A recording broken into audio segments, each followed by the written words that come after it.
thanks for joining in. Hey, if you haven't already, please like and subscribe. I guess I'm going to try to grow this YouTube channel.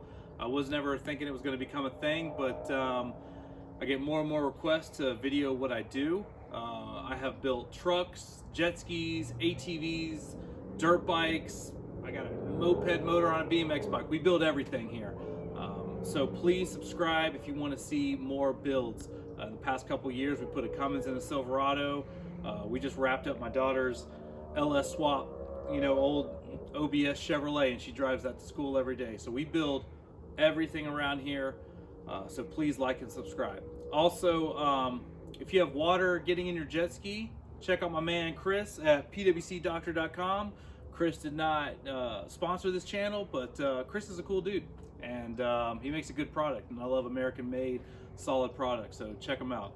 All right, so the current project, and I'm going to try to get this wrapped up in 2023, is shoving a 2016 Yamaha VXR into a 1992 Boston Whaler Rage. The 92-93 Rages came with a 650cc two-stroke weak engine. A lot of guys like to toss in a 701. That's quick. That gets you up to 90 horsepower. And some guys go bigger. They put the triples in there, the 1100, the 1200. That's like, I believe, 120, 135 horsepower. But you're just pouring gas in at that time, and they're just not effective or efficient.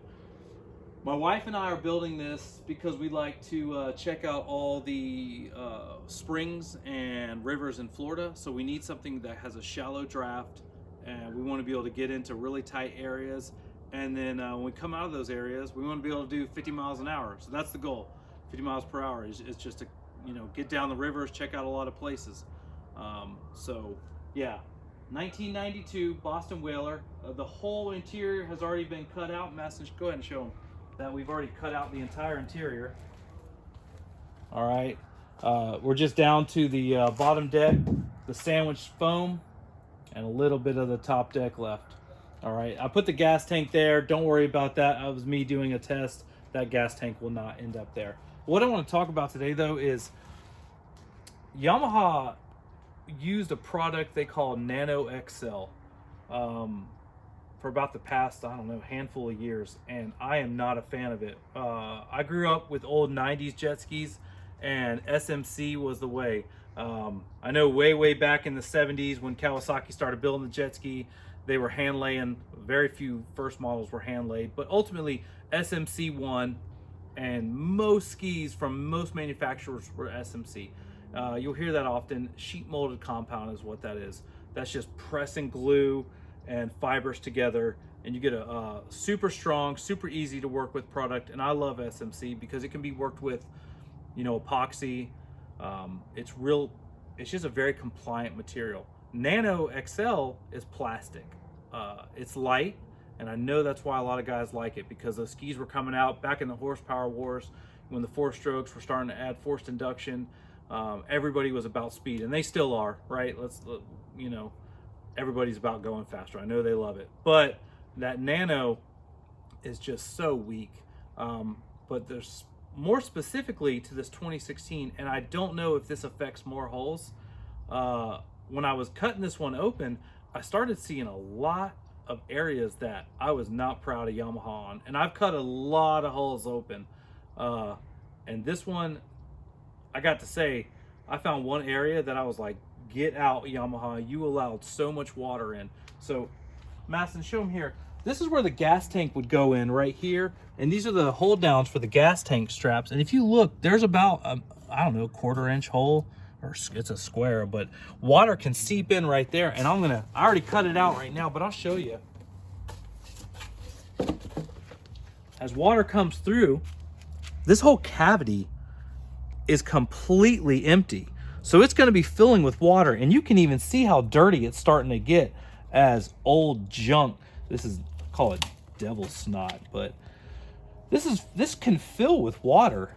These whole areas can be filled with water. I've had old Sea-Doos, my wife's ski, and you can look back. It's a 1993 Sea-Doo GTX where I put a Yamaha engine in. When I cut the motor mounts, It was 100% foam. Much better build quality. I'm actually pretty disgusted by Yamaha would do this, because there's nowhere for this water to go. So as that whole cavity begins to fill with water, and you can come all the way back, Madison, there's nowhere back here. It comes all the way back and ends. It's never gonna come out. You're gonna have your entire rails filled with water. So got to give Yamaha a thumbs down on that. And I'm a big Yamaha fan. These motors in these things, these 1.8s are excellent engines, but the build quality on the nano hulls, it's just not there for me. And you can see the nano, all they did was sandwich the SMC tub with the nano, but they left that big cavern. Not a fan of that. So I'm glad to hear that Yamaha is going back to full SMC. It's funny they would use a little bit of nano, but still use the SMC tub. I don't know why they just didn't use SMC for the entire bottom deck, but them speed boys love that stuff. But hey, whatever, we'll figure it out. Maybe I'll fill it with foam, or drill a hole in the back and just let it drain out, as it were, and get it figured out. But man, if you own this era of hull, you've got water in there. I guarantee it. There's nowhere for it to go. So, but that's not for me. Hey, we're gonna put this in that 1992 Boston Whaler Rage, and we're gonna go 50 miles per hour, and we're gonna check out a lot of Florida water. So if you want to see a rad jet boat get built, please like and subscribe.